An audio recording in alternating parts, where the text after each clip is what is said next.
perhaps you have heard about.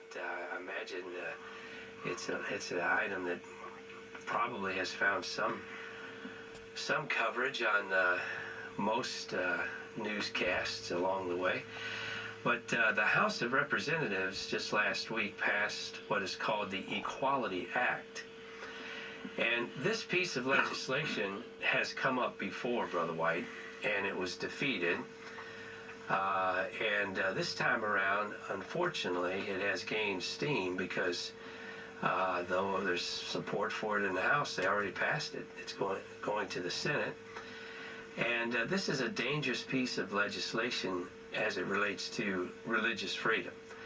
Brother Franklin Graham sent out an email to everybody that he's connected with, and many of you might have received that if you happen to be a part of his ministry or else receiving news from his ministry. So I was just going to use his release on this for a little bit of background. And then, Brother White, I hope we can encourage our viewers to contact their senators, because now it's in the Senate, and I don't know when they will act on it, and I don't know if it's going to pass. But this is not good news. Here we go. Brother Graham, he says, "We cannot remain silent. The Equality Act is a dangerous threat to our nation." Quoting, "I'm writing to you about a very dangerous piece of legislation, the Equality Act. The Biden administration has said they want to pass this within their first 100 days. I cannot say this more emphatically. For people, for businesses, and for ministries of faith, the Equality Act is a threat to life as we know it in our nation today. It's a real game changer." And here is the points that he makes, and you can research this further if you'd like, but this is the shakeout if this thing becomes law. The Equality Act will, quote, "designate schools, churches, and healthcare organizations as, quote, public accommodations," unquote. With this, schools, churches, and hospitals could be forced to accept the government's beliefs and mandates about sexual orientation and gender identity. That would be highly intrusive and incredibly far-reaching. It will threaten everyday speech where people can be fined or lose their jobs for using the wrong name or pronouns. The next point, it would legislate that we allow boys in girls' sports, boys in girls' locker rooms, men in women's shelters, and men in women's prisons. It will force teachers and students to publicly pretend that a biological male is a female. Schools will be encouraged or mandated to instruct first, second, and third graders that they can choose to be a boy or a girl, or neither, or both, making biological sex and science a relic of the past. The next point, this act would use the force of law across all 50 states to strip Christian and other religious ministries of their right to hire people of shared faith to pursue a shared mission. Can you imagine a Christian organization being forced to hire people hostile to its deeply held beliefs who have no passion for its beliefs, teachings, and mission? That doesn't work. Next, it would strip health professionals of their rights of conscience. It will force doctors and medical professionals who long to do no harm to engage in gender transition treatments such as hormone blocking, cross-sex hormones, or surgery. It is obvious that a Catholic or faith-based hospital should not have to perform gender transition surgeries that go entirely against all they believe. And next, this legislation will be a tool used by the government to deny or threaten accreditation to religious colleges and universities if they do not satisfy the demands of the secular left to apply sexual orientation and gender identity to dorms, sports, places of privacy, and even teachings. The act could be used as a weapon to threaten the availability of federal student loans and grants to students at certain disfavored religious schools. And Brother Graham continues, "These are just a few examples Friends, this is a pivotal time in our nation. This impact of this legislation is immense.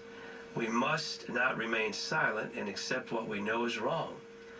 And so, as I just mentioned at the top of this, he sent this email before the House had acted, but now the House has acted and has passed it, and it's headed to the Senate.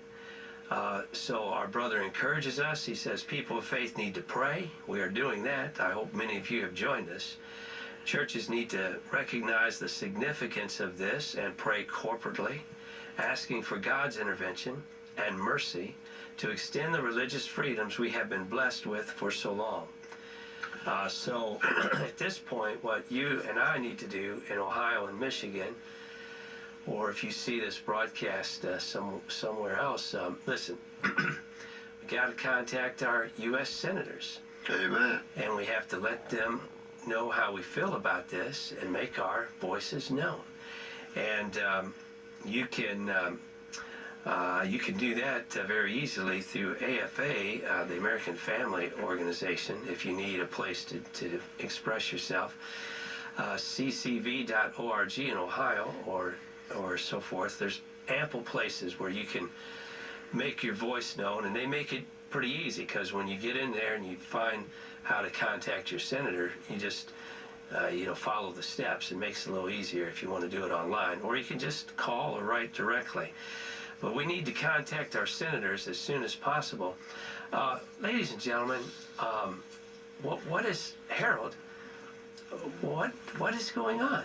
I mean, has half the country lost their mind? We can't agree that men are men and women are women, honestly. Well, it looks to me like that we're right now trying to make the human race lower than the animal race.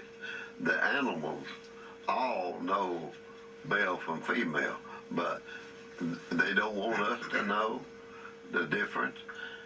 So they're trying to take us lower than the animals. And I thought we were supposed to have dominion over all of that. Well, that's an interesting observation. I'll tell you, folks, it's moral confusion, it's chaos, and this legislation has passed the House, and it's now in the Senate. And perhaps if the vote is straight down party lines, it'd be 50-50, and our current vice president would probably vote for it. Send it to a president who I'm not sure even understands what he's doing, and he'll sign it. We are in a moral freefall, and the country is in desperate straits. I don't know, Harold. Maybe this is so upsetting that a lot of people just want to bury their head in the sands. In the sand. They don't want to be bothered. They don't want to be controversial. There is no controversy here. Men are men and women are women. Amen. And anybody that's confused about that needs loving, compassionate guidance and godly counsel, and they'll get through that. But we are sowing the seeds of such horrendous moral confusion. It's unbelievable. And I think a large, 75%, this is my guess, I'd say 75-80% of adults just tremble like this, whether they're a school teacher, an administrator, or wherever you're at, afraid to say anything because you're going to lose your job or you don't want to be controversial. You're going to lose everything. Yeah. Once our freedoms are gone, you don't forget your jobs. You don't know what'll happen down the road. There ought to be such an immense pushback that, those trying to propagate such moral confusion would just drop it and realize we can't, this is ludicrous, we can't do this. And then there needs to be loving, compassionate care for those who have a confused state of mind about whether they're a male or they're a female. But here we are. This is your house, the House of Representatives. They've actually passed this. It was all Democrats that voted for it with 3 Republicans. And, the ones who voted against it were all Republicans. Yeah. What's that all about? Please help me. No Democrat has enough common sense to say, we can't go with this. What? Is our party our God? Is that what we bow to? Is that what we worship? Well, it seems to be. you know, this makes you think, you know, like if you're afraid to lose your job and you won't move on that account and everything, makes you think of the scriptures, don't it? Where it says, when you seek to save your life, that you lose your life. Yeah. And this makes you think about it. It's like God has done forewarning it out there. Now, what are we going to do about it? Yeah. And, you know, the conversation that Harold and I are having right now, if we were on Twitter and we're not, they would censor us. We'd be gone. Hundreds of examples of that are rampant across the country. Many prominent people that had a lot of followers, they've been axed. Can't sit and talk about this. Can't have a conversation about it. It's like, no, sir, we'll not have any debate, no conversation. This is madness.